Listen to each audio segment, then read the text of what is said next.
Well, thank you all. Prime Minister Markovic, Prime Minister Zaev, Prime Minister Brnovich, Prime Minister Zera, Prime Minister Plenković, Prime Minister Rama, President Thaci, Minister Zvizec, distinguished guests, it is my great honor to join you today to celebrate the progress of the Western Balkans here at this historic Adriatic Charter Summit.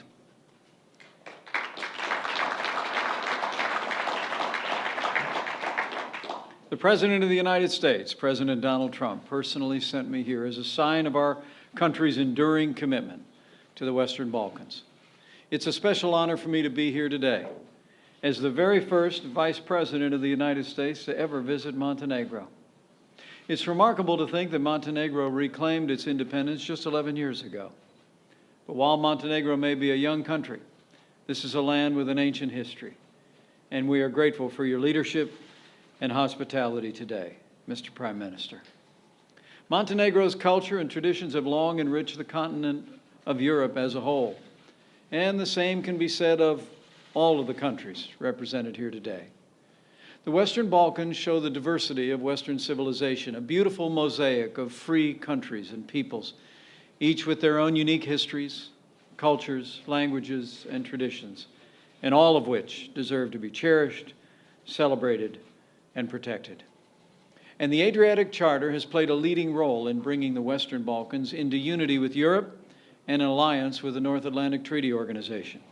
And under President Donald Trump, the United States of America will continue to support each of you as you pursue this future together.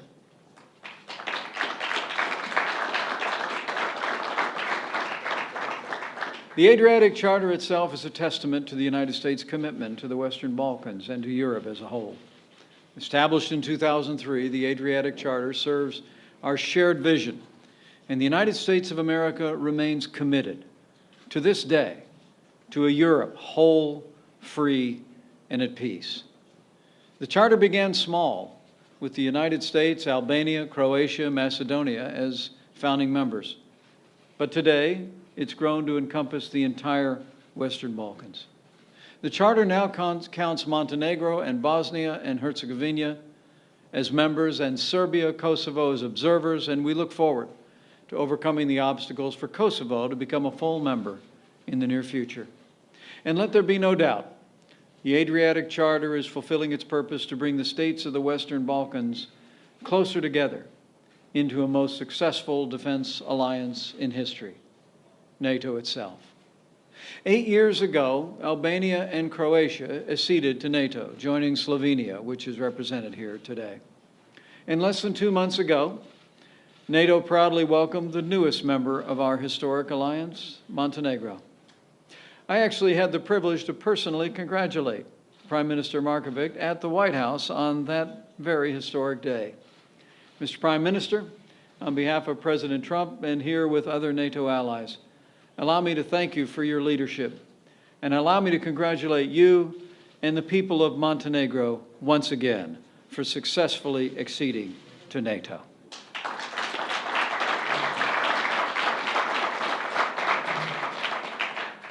My friends, Montenegro's accession proves that NATO's open door remains open, and so will it always be for those European countries that share our values, contribute to the common defense, and strive to achieve security, prosperity, and freedom for their people.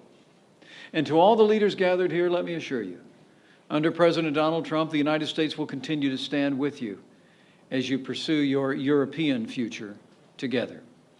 Whether your future's in NATO, the European Union, or both, the United States supports you, because either path will strengthen Europe. And as President Trump said during his historic trip to Poland, in his words, quote, "A strong Europe is a blessing to the West and to the world."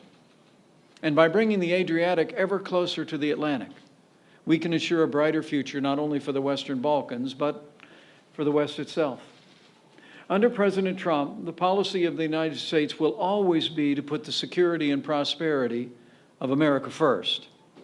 But as the President has made clear, and I hope as my presence here today demonstrates, America first does not mean America alone.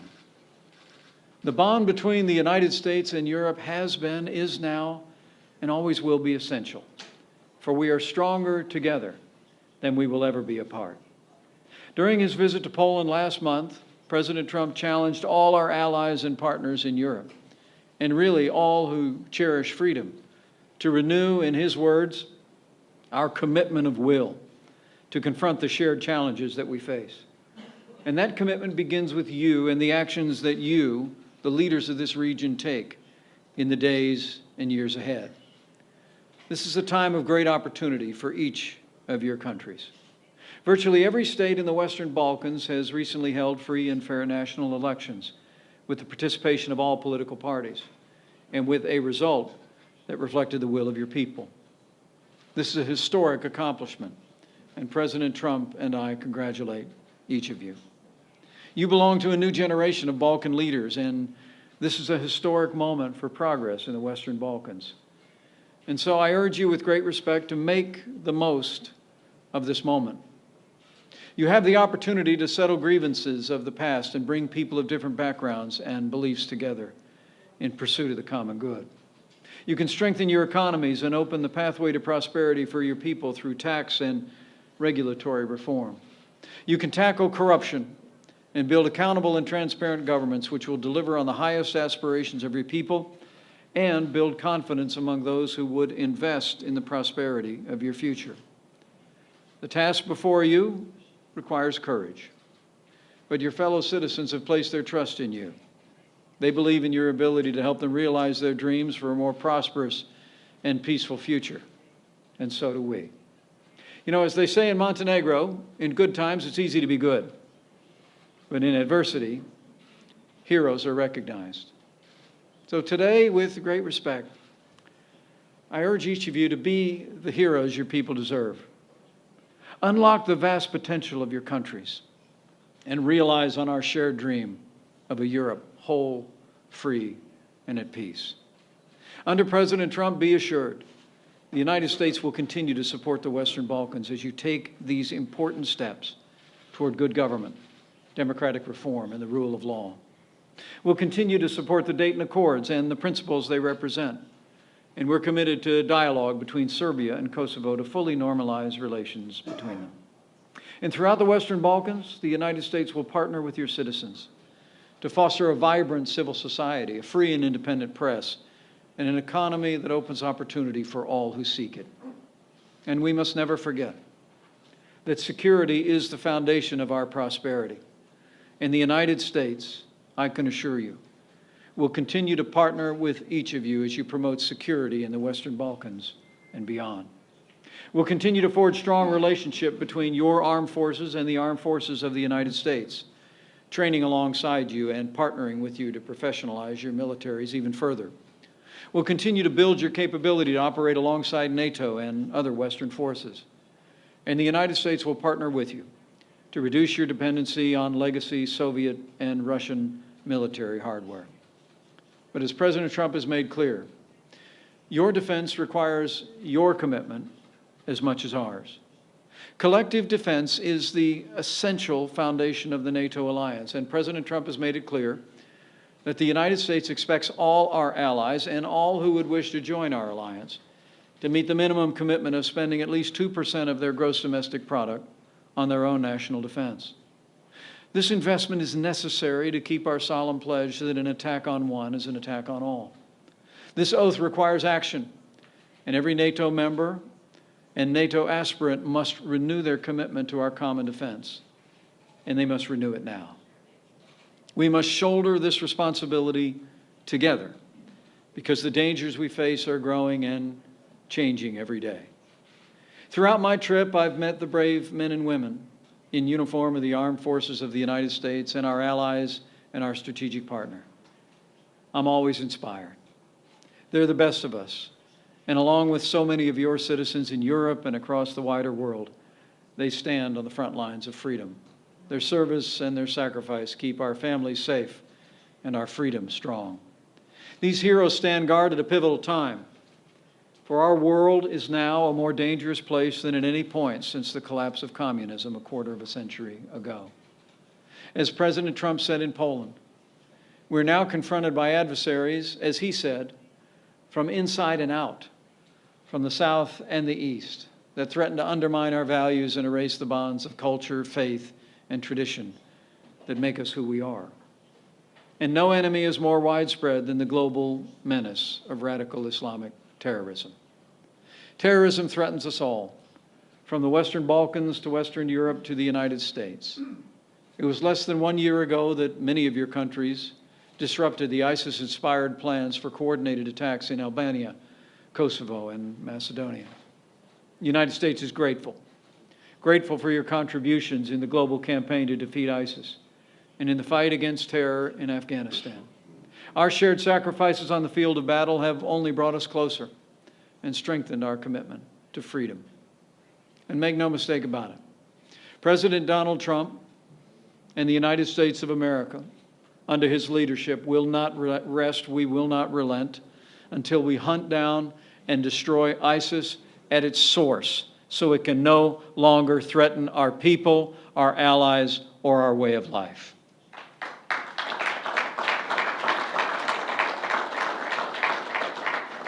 As our militaries and coalition forces drive ISIS from Iraq and soon from its very existence, your countries will continue to face the danger of foreign fighters returning home from the Middle East with the singular goal of sowing chaos and taking innocent lives. We must be vigilant to this threat, a cancer in our countries, and we must be prepared to cut it out before it can fester and grow. Beyond terrorism, President Trump has called attention to, in his words, powers that seek to test our will, undermine our confidence, and challenge our interests. In recent days, we've seen the completion of Venezuela's collapse into dictatorship. Not only did the regime hold a sham National Assembly election, but on Monday night, the regime seized two prominent members of the opposition, Leopoldo Lopez and Antonio Ledesma, who are being held illegally as we speak. President Trump said yesterday the United States condemns the actions of the Maduro dictatorship, and that we will hold Maduro personally responsible for the health and safety of these two brave men. The United States calls on all who cherish freedom to condemn the Maduro regime for its abuse of power and its abuse of its own people. Venezuela deserves democracy, and the Venezuelan people deserve freedom. Beyond the Western Hemisphere, over the past week, the world witnessed again the grave and growing threat posed by missile capabilities in the hands of dangerous regimes in North Korea and Iran. Both regimes conducted provocative launches over a 24-hour span. Their actions have brought them closer to threatening our partners in their regions, our transatlantic alliance, and the American homeland itself. In these times of widening threats and provocations, more than ever before, we must stand together in defense of all that we hold dear. We all have a vital role to play, for all the countries gathered here today loom large in the tapestry of freedom. Here in Europe, we must be resolute and uncompromising in the face of aggression from an unpredictable country that casts a shadow from the East as well.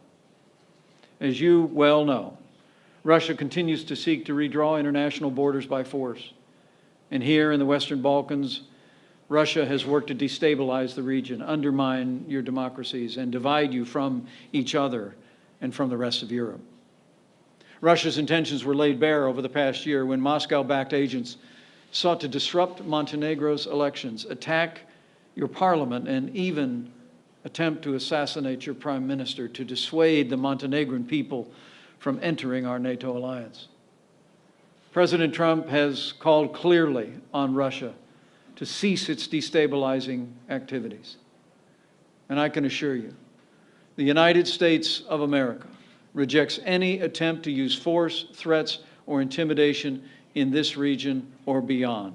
The Western Balkans have the right to decide your own future, and that is your right alone.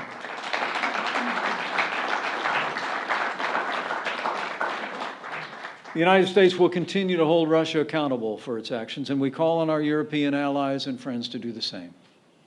In a further sign of our commitment, very soon President Trump will sign legislation to strengthen and codify the United States' current sanctions against Russia. Let me be clear. The United States prefers a constructive relationship with Russia based on mutual cooperation and common interests. But the President and our Congress are unified in our message to Russia. A better relationship and the lifting of sanctions will require Russia to reverse the actions and conduct that caused sanctions to be imposed in the first place. Finally, in these challenging times, President Trump has reminded us all that our fight, in his words, begins with our minds, our wills, and our very souls. So let us steel our minds, strengthen our wills, and refresh our souls. For if we do, as the President has said, the West will never, ever be broken. Our values will prevail. Our people will thrive. And our civilization will triumph. My friends, in the Western Balkans, we gather at this historic Adriatic Charter Summit with the weight of history on our shoulders. For 15 years, the United States has helped guide your countries as you walk the path toward peace at home, unity in Europe, and allied for our common defense. You need only seize the day. Take this opportunity through your actions to draw even closer to each other and to the West. Complete the unfinished business of the Western Balkans and finish the journey that we started together so many years ago. And as I say these words of admonition, I have faith. I have faith you will succeed. We'll succeed together. Because I have faith in strong and good people of this region. I have faith in their aspiration and determination to embrace freedom for this generation and the next. And I have faith in the beautiful tapestry of belief that I have seen as I've traveled across Europe in recent days. I've seen many creeds, many rich and ancient traditions, but in them all, I've witnessed the power of faith to stir the soul and rekindle and renew the spirit. For as the good book says, where the Spirit of the Lord is, there's freedom. Ours is a shared future of security and prosperity. Ours is a shared future of liberty and freedom. United in this great community of nations, I know we'll face that future together. And with your help and with God's help, we will achieve the vision of a Europe whole, free, and at peace. And so I say with confidence, with the courage of your people, with the commitment of this brave new generation of Western Balkan leaders, with the strength of President Donald Trump and the United States of America, and with firm reliance on Almighty God, the future for the Western Balkans, the West itself, and the future of freedom is bright, brighter than ever before, and we will meet that future as allies and friends together. Thank you. God bless you. God bless all your nations, and may God bless the United States of America.